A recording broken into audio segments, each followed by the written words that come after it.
bem-vindos para mais uma aula de física com o professor Cazé. Bem-vindos a mais uma aula de física. Na aula de hoje nós vamos começar falando de resistência elétrica. E para a gente compreender o que é resistência elétrica, vamos lembrar como funciona o fluxo de corrente no circuito simples. Então, consideramos aqui um circuito com um único caminho de passagem da corrente. O sentido convencional é o sentido do positivo para o negativo, conforme está indicado aqui na seta. E aqui nós temos nesse circuito um material que começa aqui no ponto A e termina no ponto B. E esse material ele tem a seguinte propriedade. Ele tem a propriedade de dificultar a passagem de elétrons. Ele vai dificultar a passagem de corrente. Essa característica desse material que faz isso é o que nós chamamos de resistência elétrica. Então, a resistência elétrica ela é uma propriedade exclusiva do material. É comum nós utilizarmos no dia a dia o nome resistência elétrica para nos referirmos a resistores. Por exemplo, quando vamos a uma loja comprar resistor para o chuveiro, a gente costuma pedir resistência. Ah, a resistência do meu chuveiro queimou. Não foi a resistência que queimou. O que queimou foi o resistor. Porque resistência não é um objeto. Resistência é uma propriedade do objeto. Uma característica daquele material de resistir ou não à passagem de elétrons. Tá? Então, essa é a diferença entre resistor e resistência. Então, daí que vem o nome resistência, porque ele tem essa característica de resistir à passagem de elétrons. E, consequentemente, vai resistir, vai dificultar a passagem da corrente elétrica. E nisso que ele dificulta a passagem da corrente elétrica, esse pedaço de A até B, onde indica o resistor, ele vai aquecer. Ele vai sofrer um aquecimento, porque aqui está passando, eu imagino que os elétrons estão tentando passar, estão forçando para passar, e o material criando resistência, isso vai gerar um aquecimento, transformando a energia elétrica em energia térmica, em calor. É basicamente assim que funciona o resistor do chuveiro. E a resistência ela é definida como sendo a razão entre a diferença de potencial entre os polos, no caso A e B. Então, a resistência desse material aqui ele é a razão entre a diferença de potencial entre os polos A e B e a intensidade de corrente. O que é a intensidade de corrente? É o fluxo de elétrons aqui. Bom, nós sabemos que a diferença de potencial ela é representada por volts. É a nossa tensão, que vulgarmente chamamos de tensão. E a intensidade de corrente ela é medida em ampere.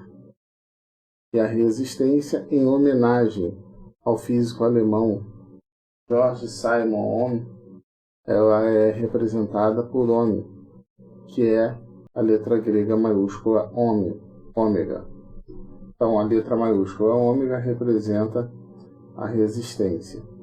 Então, quando a gente divide volts por ampere, nós temos a resistência. Um exemplo simples. Suponha que aqui tenha uma tensão, uma diferença de potencial aplicada entre os polos de 12 volts, por exemplo. Essa bateria aqui, esse gerador de energia aqui é um gerador de 12 volts.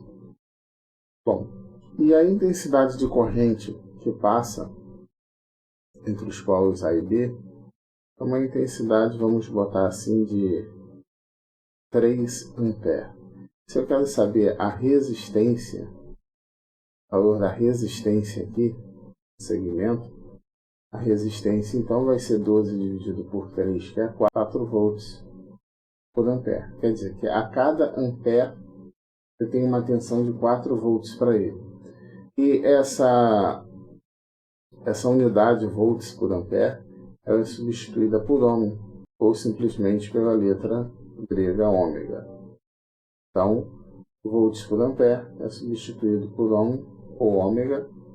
Então, a resistência aqui é uma resistência de 4 ômega. Bom, e para fixar a ideia conceitual, vamos analisar essa questão.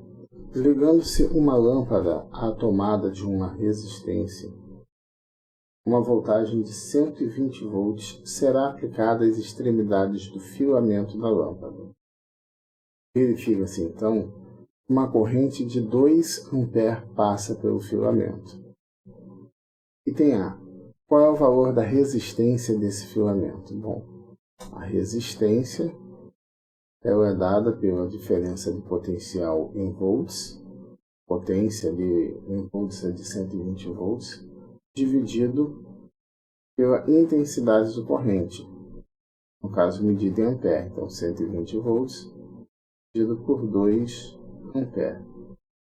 Fazendo essa divisão, 120 dividido por 2 dá 60 volts por ampere, que é o mesmo que 60 ohm. No item B diz o seguinte: se esta lâmpada for ligada aos polos de uma bateria que aplica no filamento uma voltagem de 12 volts, qual será a corrente que passará através dele? Suponha que a resistência do filamento permaneça constante. Bom, a gente utiliza a mesma fórmula, que é volts, a intensidade de tensão sobre a intensidade de corrente, só que agora nós vamos substituir utilizando as informações que nós temos. Aqui está dizendo que a voltagem é de 12. Então, no lugar do V vai entrar o 12. Ó.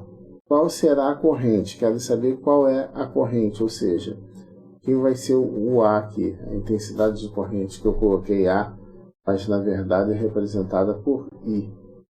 Na verdade, o I que é medido em ampere. A quantidade I medida em ampere. Então, fazendo as substituições, ele está pedindo para supor que a resistência vai permanecer constante. Se a resistência permanece constante, ela é de 60 ohms.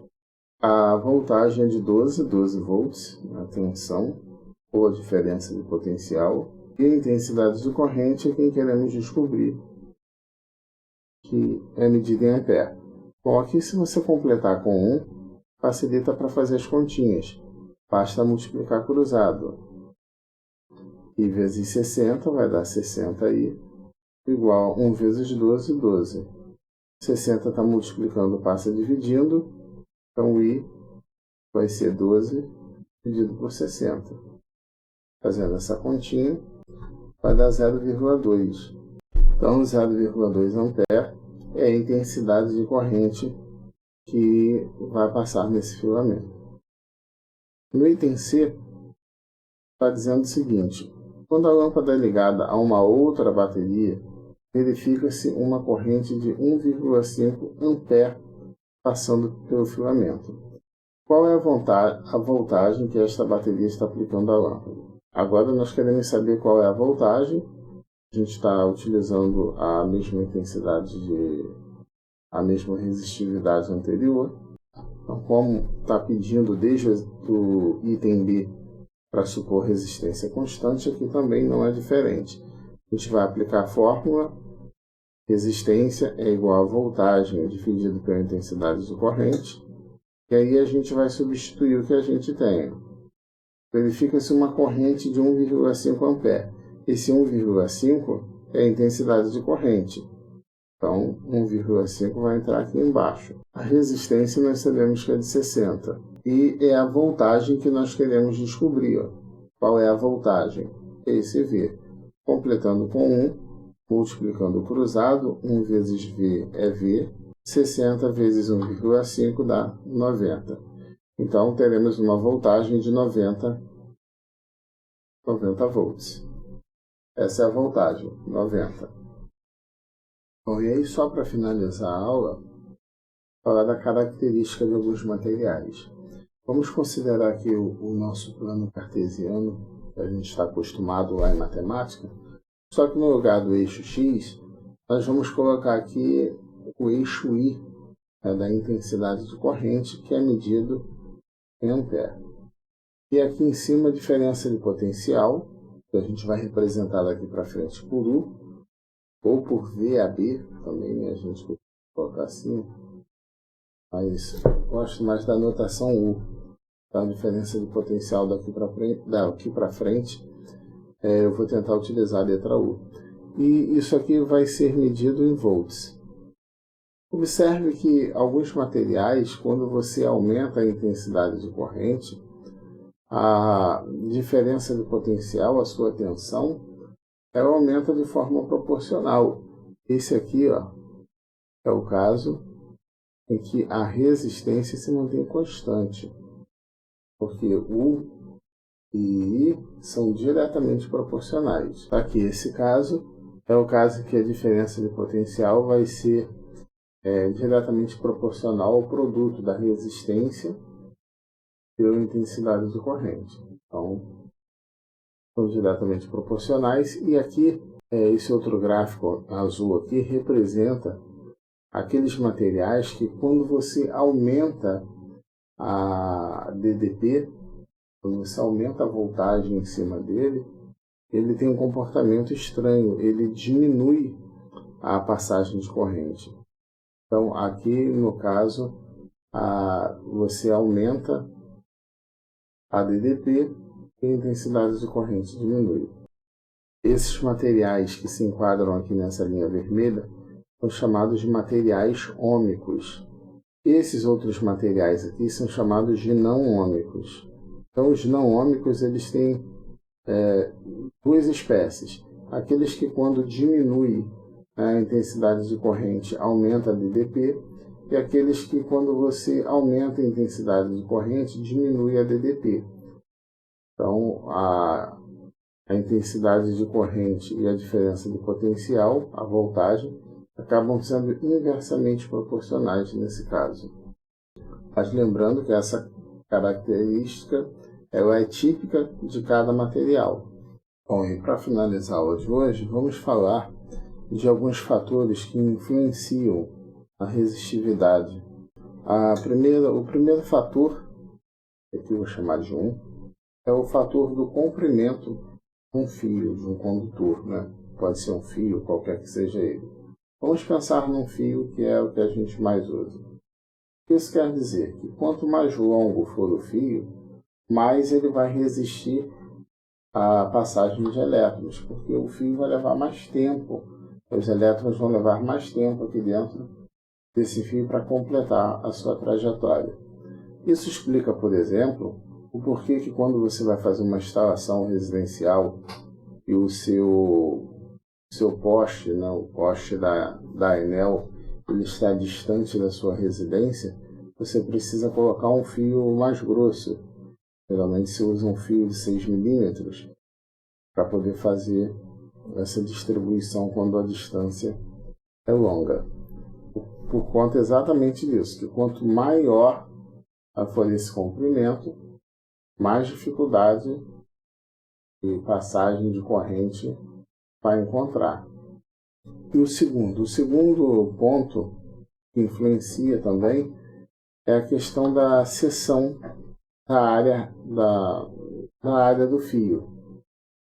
Então vamos imaginar aqui um fio condutor, vamos pensar aqui num fio fininho e vamos pensar aqui num fio mais grosso.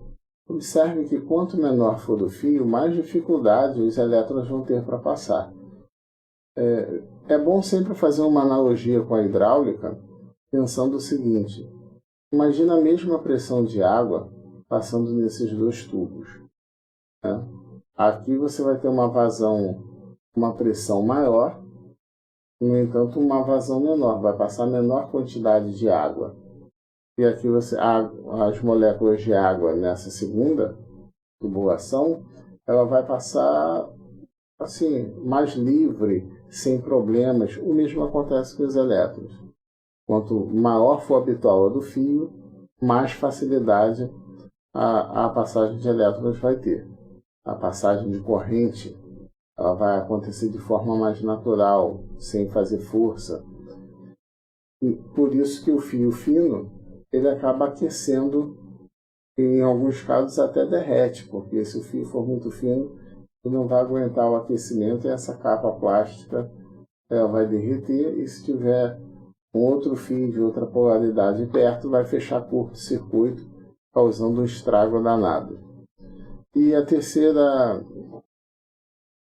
tópico que influencia na resistência é o material propriamente dito. Existem materiais que são condutores, semicondutores e não condutores.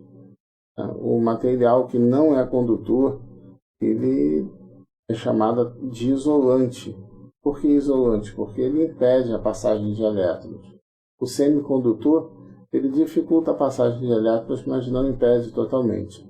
E o condutor, ele facilita a passagem de elétrons. Então, essa característica ela depende exclusivamente do material que é feito esse condutor. Então, se for um material que é chamado condutor de corrente, os elétrons vão circular de modo livre. Caso contrário, terão uma dificuldade um pouco maior. Com isso, nós fechamos a nossa aula de hoje. Vou ficar uma atividade para vocês que no nosso próximo vídeo vai ser correção de exercício. Grande abraço para todos e até lá. Este é mais um vídeo do canal Matemática Aplicada e Métodos Computacionais do professor Fábio Freitas Ferreira, professor Carlos André ou Cazé. Curta esse vídeo, se inscreva no nosso canal e também não deixe de nos seguir nas nossas mídias sociais, Instagram, Facebook, Matemática Aplicada AMC.